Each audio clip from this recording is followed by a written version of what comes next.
E essa problemática é tão grande que há um acórdão da ministra Luciana Henrique, a versão sobre sucessão, mas que, assim, minudenciando as 30 páginas de explicações, ela chega à conclusão que o regime da separação obrigatória se divide em legal e convencional, porque a convencional também é obrigatória. Então, quer dizer, na hora de usar as palavras para chegar a um destino pré-estabelecido, tudo vale. Então, é muito importante o uso da nomenclatura correta, porque o impacto tem todas essas repercussões de ordem prática. No meu entendimento, o regime da separação pode ser obrigatória ou convencional.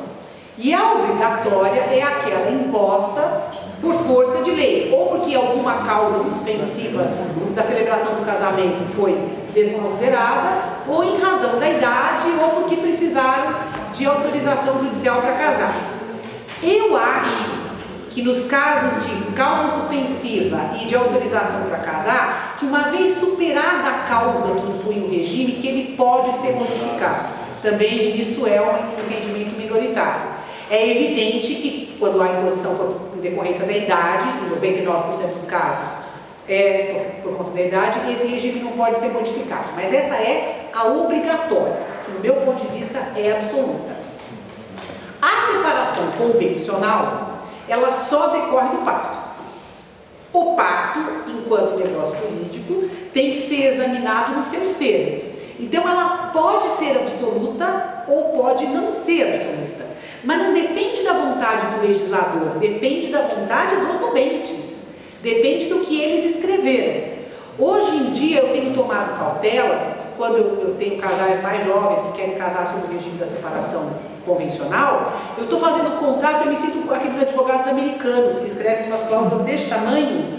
Quer dizer, não se comunicam os bens presentes, passados, futuros, os que vierem a ser adquiridos, os que já foram adquiridos, os que eles pensarem em adquirir, os que eles puderem adquirir, os que eles não puderem adquirir, as participações societárias, os lucros, os frutos, os produtos, porque você fica escrevendo. O advogado americano tem esse hábito, né, de evidenciar a cláusula até o impensável, justamente para não abrir porta para esse tipo de interpretação. Agora, me parece que isso é sem razão. Bastaria que o pacto estabelecesse que a separação é absoluta e que ela se estende a bens presentes, passados e futuros, frutos e produtos, um pouquinho mais só, para já estar mais do que clara que a interpretação não é razoável.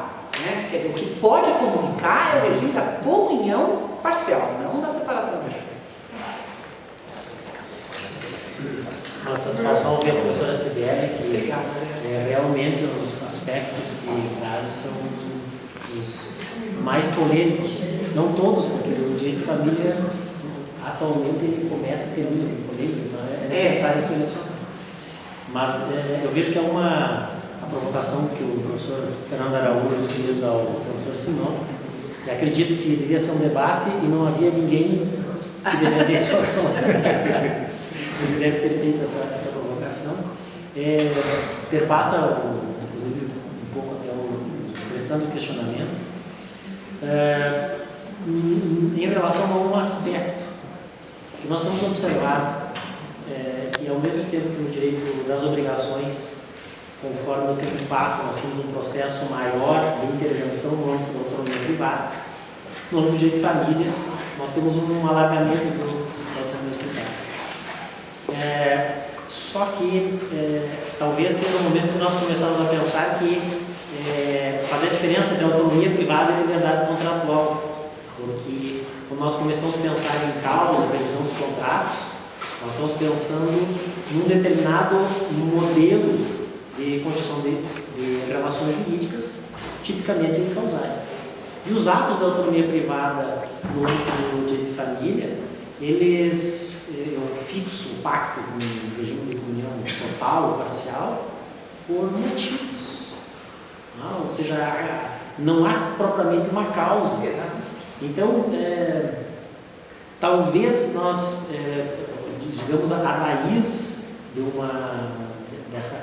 talvez muitas vezes uma certa confusão no meu ponto de vista, pode passar pela importação indevida de uma discussão sobre que ocorreu ao longo de todo o século XX sobre a autonomia privada, mas para um modelo de autonomia privada que não é a autonomia privada que é própria das relações de família.